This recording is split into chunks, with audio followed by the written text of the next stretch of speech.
Vertically इसे क्या बोलते हैं, 1 ये 2।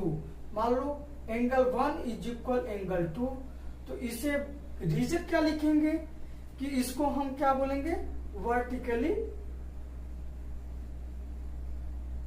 अपोजिट एंगल लिख देंगे, वर्टिकली अपोजिट एंगल लिखेंगे। क्यों? क्योंकि या फिर इसको लिख सकते हैं हिंदी में शीर्षा भिमुख कोण लिखेंगे दोस्तों। क्या लिखेंगे, शीर्षाभिमुख कोण लिखेंगे। ये अब हम आपको दूसरा बता दें कि जैसे आपका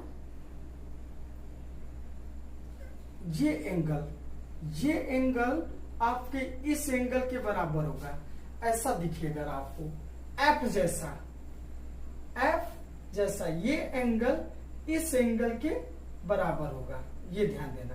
अगर ऐसा दिखे तो हमें क्या बोलते हैं, इसको करेस्पॉन्डिंग एंगल, करेस्पॉन्डिंग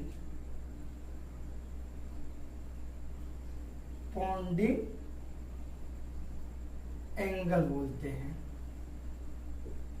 इसे हिंदी में क्या बोलते हैं, संगत कोण, संगत कोण बोलते हैं। या फिर ये कोण इस कोण के बराबर है, तो ये कोण आपको इस कोण के बराबर होगा, यानी ये एंगल आपका इस एंगल के बराबर होगा। जब जहां पे एफ दिखे या फिर अपोजिट एफ दिखे, ये अपोजिट एफ यानी ये एंगल इस एंगल के बराबर होगा। क्यों? क्योंकि करेस्पॉन्डिंग एंगल के कारण होता है। अब देखिए कि आपको अगर कहीं जेड जैसा दिखे, ये जेड या फिर अपोजिट जेड जैसा दिखे, ये एंगल इस एंगल के बराबर कहे जाएंगे और ये एंगल इस एंगल के बराबर कहे जाएंगे। ये किस बेस के कारण होता है, आपके एकांता अंतःकोण के कारण, या फिर इसे इंग्लिश में बोलते हैं, इंग्लिश में इंटीरियर एंगल के कारण, इंटीरियर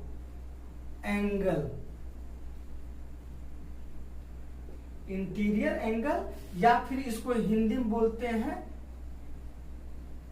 एकांतर अंतःकोण। ये एंगल इस एंगल के बराबर होगा। इसका मतलब कि अब हम आपको बता दें कौन सा एंगल किस एंगल के बराबर, ये एंगल आप देख रहे हैं इस एंगल के, देखिए इसके अपोजिट, यानी ये जेड जैसा दिख रहा है, ये देखिए ऐसा जेड जैसा दिखेगा, तो आपको ये एंगल इस एंगल के बराबर होगा। क्यों? क्योंकि आपको इंटीरियर एंगल के कारण होता है या फिर एकांतर कोण के कारण। अब देखिए जैसे इसका वैल्यू अगर दे दिया, अगर इसका वैल्यू अगर आपको 50 डिग्री दे दिया, तो आप क्या कहेंगे, ये एंगल 50 डिग्री हो जाएगा। ये टोटल हमको वैल्यू ज्ञात करना है, तो ये 50 डिग्री है तो ये भी 50 डिग्री हो जाएगा। और ये क्या है, एक स्ट्रेट लाइन है, तो एक स्ट्रेट लाइन पर कितना एंगल बनता है, एक स्ट्रेट लाइन पर 180 का बनता है, 180 डिग्री। तो ये क्या हो जाएगा, ये अब इसका वैल्यू हम कितना निकालेंगे, एक स्ट्रेट लाइन है इंटरसेक्ट कर रही है, तो ये 50 डिग्री का है, तो ये कितना हो जाएगा, ये आपका 180 में से हम 180 में से 50 माइनस कर देंगे, तो ये आपका वैल्यू निकल जाएगा, तो ये आपका आएगा 130 डिग्री। तो इसकी वैल्यू आपका कितना निकल गया, 130 डिग्री।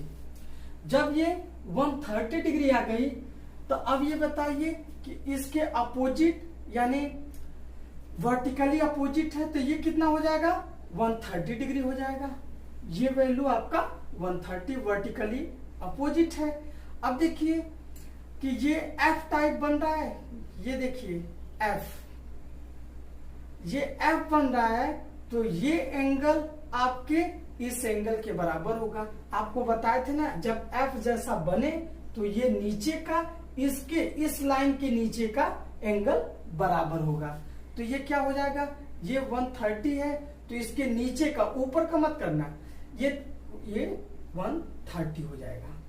जब ये 130 हो गया तो आपको बता दे एक स्ट्रेट लाइन पर कितना एंगल बनता है, एक स्ट्रेट लाइन पर 180 बनता है। तो 180 में से 130 घटाएंगे यानी माइनस करेंगे तो ये 50 डिग्री बनेगा, ये 50 डिग्री बन गया। फिर उसके बाद एक स्ट्रेट लाइन, अब इसमें देखिए एक स्ट्रेट लाइन इसमें हो गया, तो अब ये देखिए ये 50 डिग्री हो गया। या फिर ऐसे भी कर सकते हैं वर्टिकली अपोजिट, वर्टिकली ये 130 है तो ये भी 130 हो जाएगा। अब ये 130 हो गया और ये भी क्या है, ये वर्टिकली अपोजिट है तो ये देखिए 50 डिग्री है तो ये देखिए कितना हो जाएगा, 50 डिग्री हो जाएगा। अब देखिए इसका टोटल एंगल हम ज्ञात कर लिए। ठीक है दोस्तों, अब ये देखिए